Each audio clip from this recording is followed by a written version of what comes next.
Hello everyone. Today we are going to discuss about construction and working of centrifugal pump. So let's start with the basics. Basically, there are two types of hydraulic machines, turbines and pumps. The hydraulic machines which convert hydraulic energy into mechanical energy are called turbines, and the hydraulic machines which convert mechanical energy into hydraulic energy are called pumps. Hydraulic energy is there in the form of pressure energy. So we can say that hydraulic machines which converts the mechanical energy into pressure energy by using the centrifugal force working on the fluid are called centrifugal pumps. Now let's discuss its working principle. Principle-wise, centrifugal pump is the converse of Francis turbine. It works on the principle of vortex flow, where a quantum of any liquid is rotated by using an external torque. The rise in pressure head of this rotating liquid takes place. So this rise in pressure head is utilized to lift the liquid from a low level to a higher level.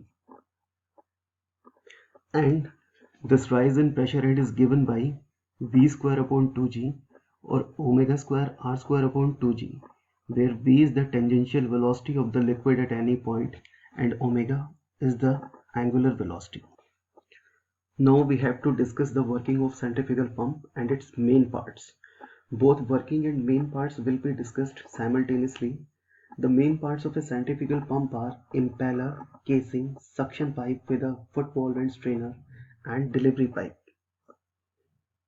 Now this is the diagram of centrifugal pump.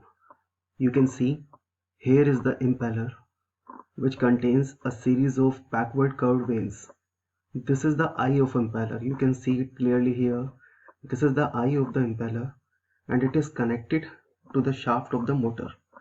And as the shaft rotates, the impeller starts rotating. The speed of rotation of impeller is thus totally dependent on the speed of the shaft of the motor. So if the speed of the motor is changed, it will result change of rotation speed of the impeller, which will also change the flow rate of the system. The impeller is rotating continuously. Now as the water enters the impeller, the centrifugal force acts on it, which pushes the water in radially outward direction. So we see that rotational mechanical energy is transferred to the liquid. When water comes out of the impeller, both its kinetic energy and pressure energy will increase. You can clearly notice that water is getting displaced from suction side, which will result in a negative pressure at the eye, and this negative pressure or low pressure will help in suction of fresh water from the sump to the system again, as the pressure at the sump is atmospheric, and this process continues in similar way. Now impeller is surrounded by a casing. You can observe the casing easily. This is the casing. This is the casing. So the water that comes out of the impeller will reach to the casing and will start flowing in the same direction, which is the direction of rotation of impeller. Now you can notice that area of casing is increasing in the direction of flow. This is the direction in which the area of casing is increasing. We know that as per the continuity equation, the product of area and velocity must be constant. As the area is increasing in the direction of flow, the velocity will decrease. As the velocity is decreasing, kinetic energy will decrease. This decrease in kinetic energy will result in an increase in pressure energy. So the static pressure will be increased. Now let's discuss about the casing. The casing surrounds the impeller.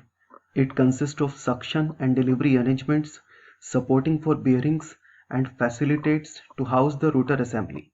It facilitates the conversion of kinetic energy of the water coming out of the impeller into pressure energy before the water leaves the casing and enters the delivery pipe. It is of three types. First one is volute casing. The casing shown in this diagram is the volute casing, and as you can see that it is of spiral shape.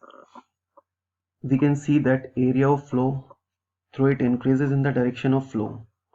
As per the continuity equation, velocity will decrease and so the kinetic energy will also decrease, which will result in increase in pressure energy as discussed. But a considerable amount of energy is lost due to the formation of eddies. The second type of casing is vortex casing. You can see the vortex casing in the figure. In this type of casing, a circular chamber is provided between the impeller and casing. This is the circular chamber provided between the impeller and casing. This circular chamber is known as vortex or whirlpool chamber. Vortex chamber reduces the loss of energy due to the formation of eddies significantly. And as the loss of energy is reduced, obviously the efficiency will be increased. So efficiency of the pump will be higher when vortex casing is introduced in comparison to the efficiency in case of volute casing only. The third casing is the casing with guide vanes. In this type of casing, a series of guide vanes mounted on a ring surrounds the impeller. These are those series of guide vanes mounted on a ring which surrounds this impeller. That ring is known as diffuser.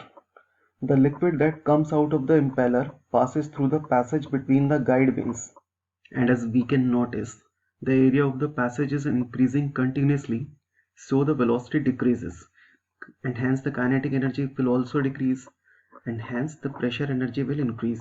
So the efficiency of the pump will be highest when these type of casings are used, but these type of casings are very costly. The next important part of the centrifugal pump is suction pipe. This is the pipe which connects the sump of the liquid to the eye of the impeller. This is the sump, this is the eye, and this is the suction pipe connecting the sump to the eye of the impeller. To prevent the entry of impurities like solid particles, a strainer is used at the lower end of the suction pipe. A foot valve is also fitted at the lower end of the suction pipe, which is a non-return valve, which means that liquid can move only in one direction, which is towards impeller. It does not allow the liquid to drain out of the suction pipe. And the last important part of the centrifugal pump is the delivery pipe. The delivery pipe you can see in the figure. The pipe which connects the outlet of the pump to the delivery location is called delivery pipe. A delivery valve is provided to regulate the supply of the liquid. So you can clearly observe the delivery pipe in this figure. So this is all for today. Thank you for watching this video. Thank you.